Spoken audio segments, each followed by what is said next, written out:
Welcome back. I'd like to introduce our next guest, Dr. Nicole Clark, a specialist in neurology from St. Peter's Health. Thanks for being here, Dr. Clark. Thank you for having me. So before we jump back into talking about ALS, can we just start by talking about your specialty is neurology. What exactly is that? Sure. So neurology focuses on diseases of the brain, the spinal cord, nerves, and muscles. Okay. It covers everything from neuropathy to strokes, ALS, Parkinson's disease, multiple sclerosis, all involved. That's a lot. And so what kind of training do you have to go through to make sure you understand all those different symptoms? What does a neurologist do for education? So we do a lot. I always tell my pre-med students, when you graduate from high school, it's like starting kindergarten again.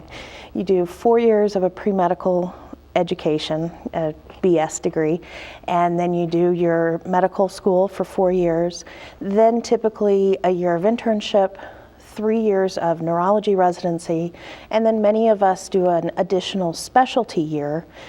For instance, I did mine an extra year of fellowship in neuromuscular diseases and things like ALS. Okay. And those systems in our body, the muscle systems and spinal cord and nerves, those are fairly complicated, right? Can you talk a little bit about how difficult it is to even talk about that from a medical standpoint? Sure. It does get very complicated. There are a lot of diseases that we still don't fully understand in neurology.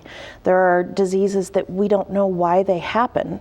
ALS is an excellent example. We don't know many of the triggers that cause people to have ALS. We don't know why people have Parkinson's disease. We don't know some of the triggers for multiple sclerosis. And we're also somewhat limited in our treatment of these conditions.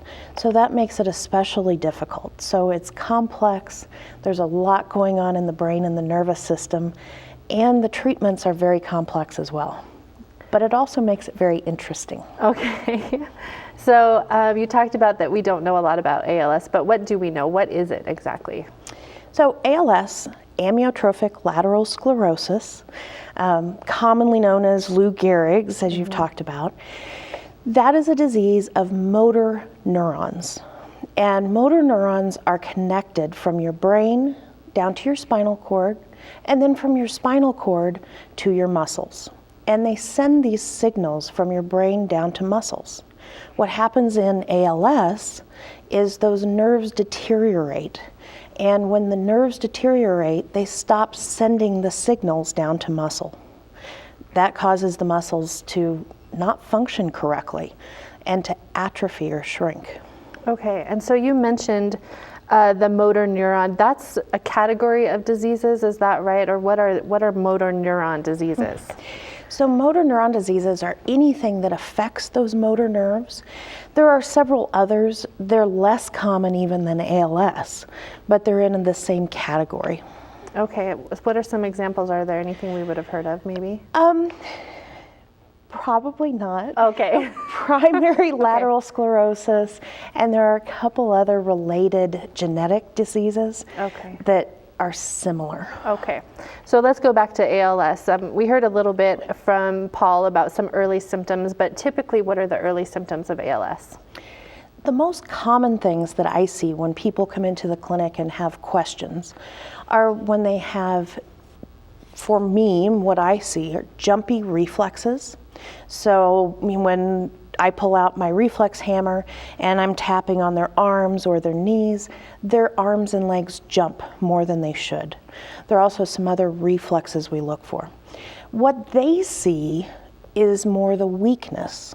So the muscles get weak. The muscles may also shrink or atrophy. Also, they can see things called fasciculations.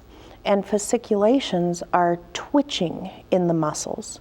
So people may come in and they'll say that they see their arm and it looks like there are worms underneath, kind of a twirling under the skin.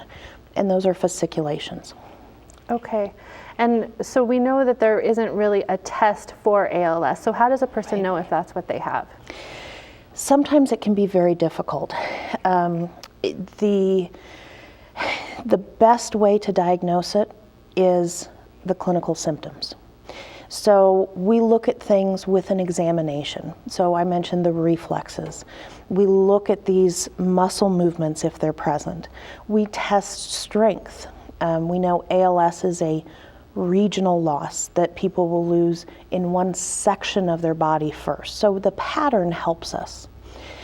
Also, there's a test called electromyography, and that helps us a lot to narrow down and rule out some other conditions that can look similar. But sometimes, even with that test, we have to wait and see how the disease changes and see how it progresses before we can be sure we know what the condition is. Okay. And you mentioned earlier that we don't really know what causes ALS, but are we looking into possible causes that we might know? We absolutely are looking into it. There is a lot of research going on right now looking at not just the causes of ALS, but how can we stop it? How can we slow things down? And are there any ways that we can prevent it from happening in the first place? Is family history a factor that might contribute to somebody getting ALS? There are a few people who have genetic ALS. About 10% of people with ALS have inherited it from family members.